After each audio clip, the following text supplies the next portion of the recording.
CIA. Burada 120 adet villamız var. Burada da villanın yanında bir de ticari alanlarımız var. Ünlü mamuller dediniz, marketimiz, kuru temizleme falan.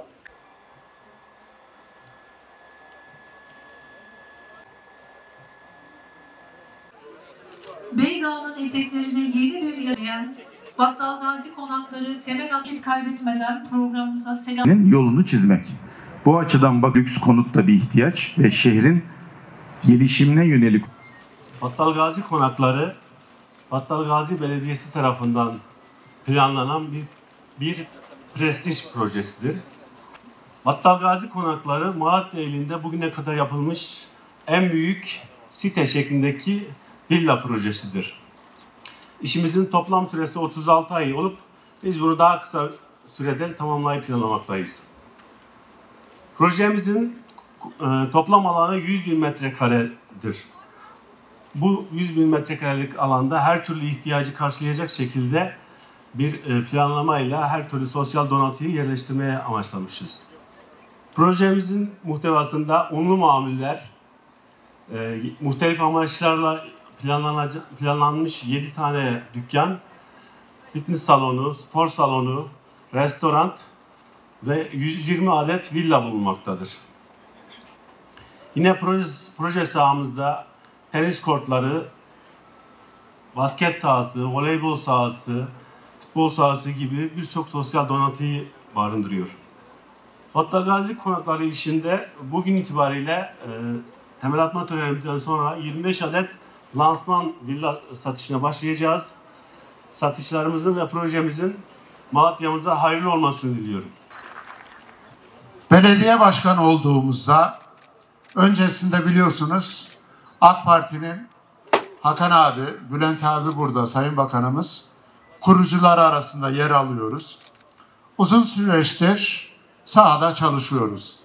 Sahanın neye ihtiyacı var? Böyle bir yetki bize verildiğinde neler yapmamız lazımı hep planlamıştık, düşünmüştük. Şükürler olsun 2019'da bize bu görev verildi.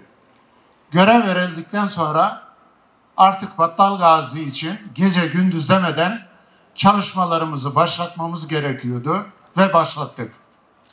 İhtiyaçlarımızdan bir tanesi Battal Gazi bölgesinde insanların ihtiyaçlarına göre alt merkezler oluşturmak. Artık Beydağ eteklerine Sayın Cumhurbaşkanımızın talimatlarıyla yüksek binaların yapılmaması, yatay mimarinin tüm belediyeler tarafından uygulanması talimatı doğrultusunda burada şu an çalışmasını yaptığımız 104 dönümlük bir alanı TOKİ'den satın aldık.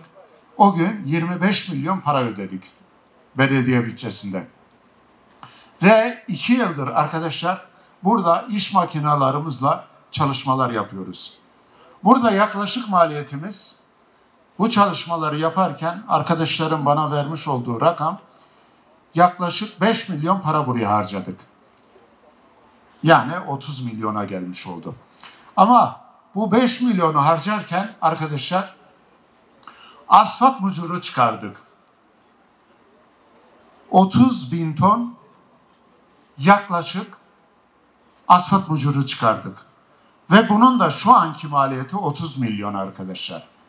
Yani biz 5 milyon iş yaparken bunun karşılığı 30 milyon para hasılat elde etmiş olduk.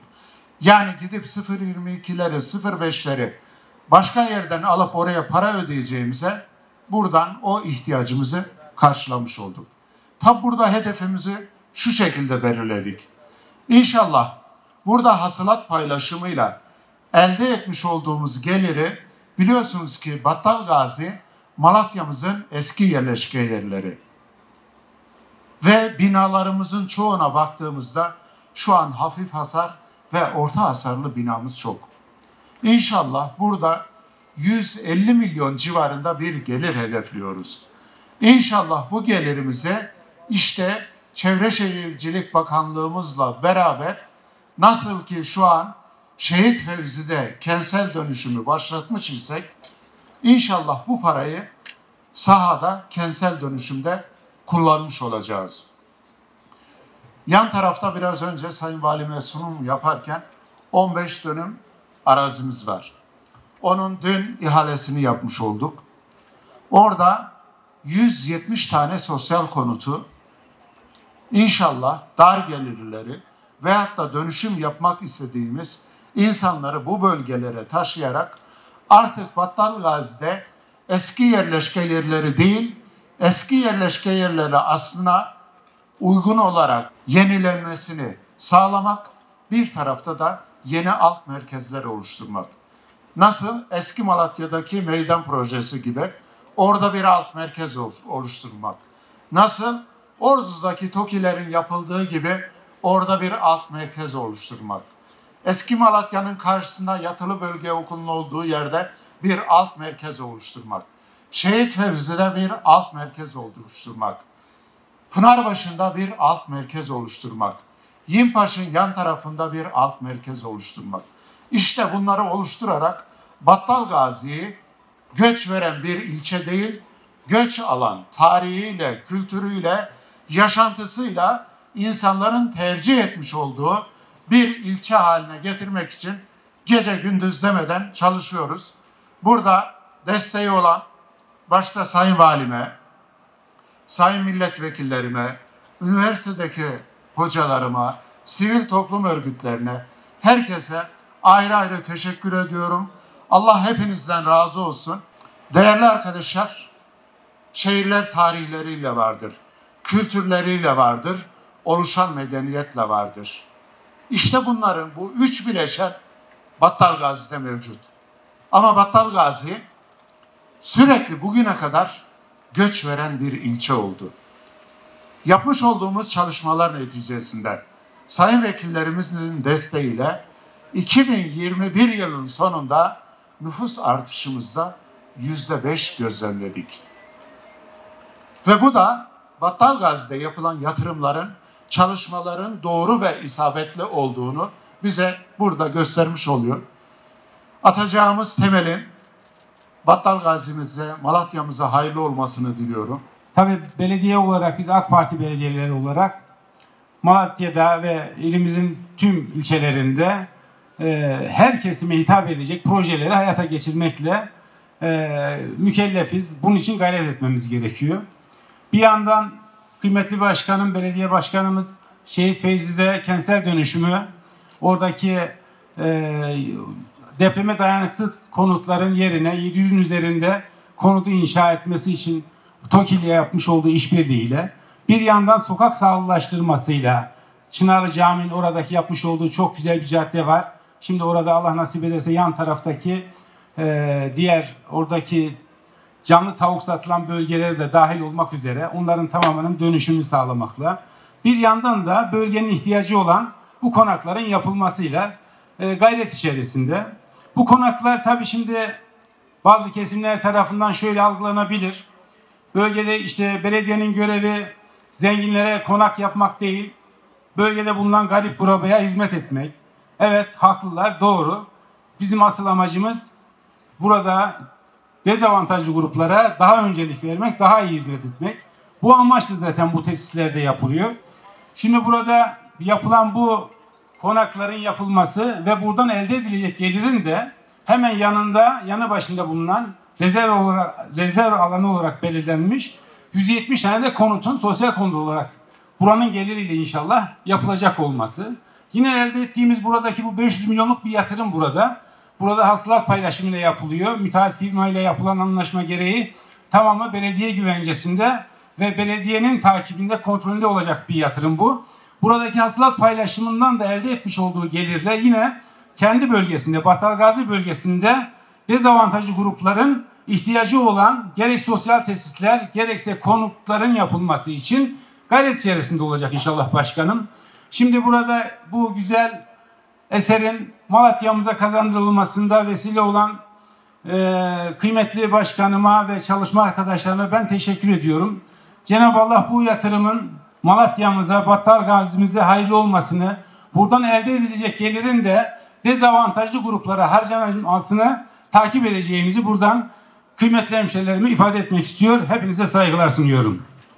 Değerli misafirler, belediyeciliğin temel ilkesi şehrin temel ihtiyaçlarını tespit edip doğru ve sağlıklı bir şehirleşmenin yolunu çizmek. Bu açıdan bakıldığında sosyal konutta bir ihtiyaç, lüks konutta bir ihtiyaç ve şehrin gelişimine yönelik olarak bunları doğru yerlere konuşlandırmak da çok önemli bir belediyecilik faaliyeti.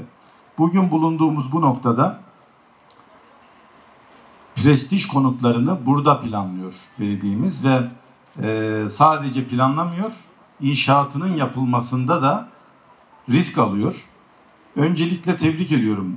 Bir kere yer seçimi son derece doğru ve sağlıklı bir yer. Çünkü gördüğünüz gibi son derece sağlam bir zemin üzerine kuruluyor.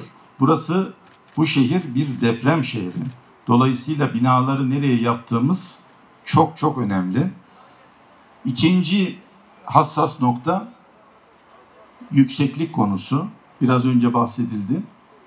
Binalarımızı böyle çok yüksek katlı yapmak hem deprem yönünden risk hem sağlıklı bir şehircilik için de çok uygun değil. Çünkü rüzgarı kesiyor, hava sirkülasyonunu engelliyor. Beydağ burada çok kıymetli bir alan, burada çok da şık durmuyor. Ancak bu yapılacak olan prestij projeleri daha yatay mimariye önem veriyor. Cumhurbaşkanımızın da talimatları bu yönde. Sağlıklı bir şehircilik açısından doğru bir proje olarak değerlendiriyoruz. Tabii biraz önce milletvekilimiz ifade etti.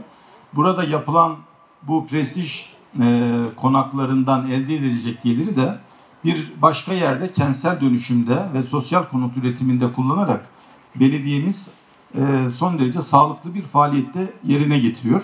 Ben bu açıdan da başta ilçe belediye başkanımız olmak üzere emeği geçenleri tebrik ediyorum. Bir tebriği de firmaya yapmak lazım. Çünkü çok büyük bir borcun, büyük bir riskin altına giriyorlar.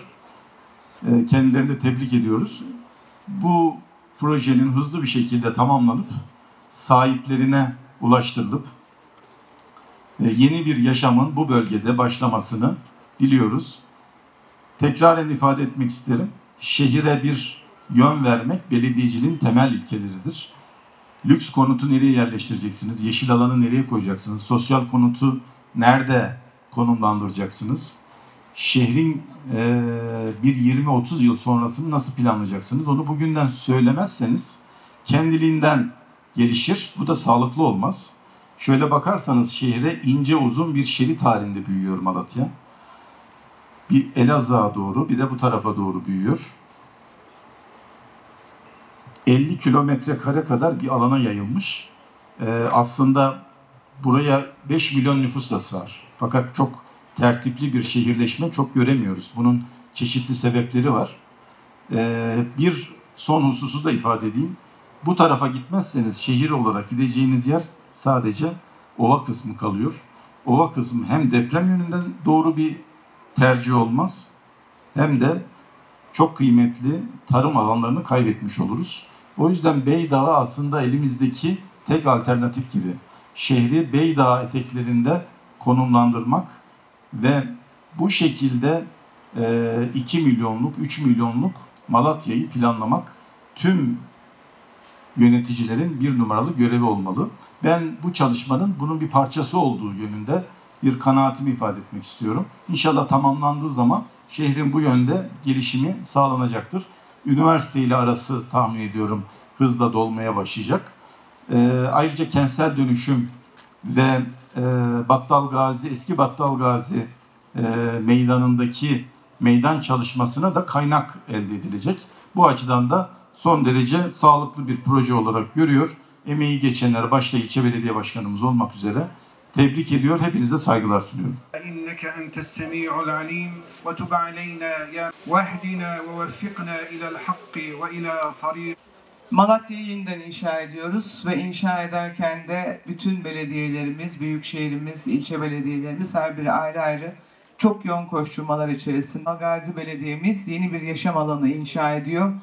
Burada oturulacak, yapılacak olan evlerin hayırlı olmasını, içinde oturacak vatandaşlarımıza hayırlı uğurlu olmasını temenni ediyor. Battal Gazi Belediye Başkanımızı ve bütün ekibini canı gönülden kutluyorum. Allah hayırlı uğurlu eylesin inşallah. Ya Allah, Bismillah. Allah hayırlı eylesin inşallah.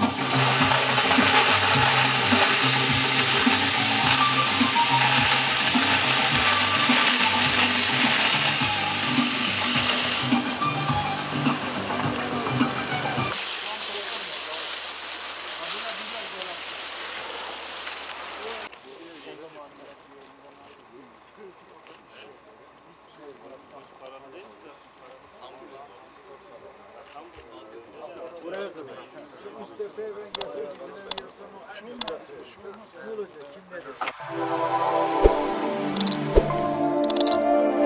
ne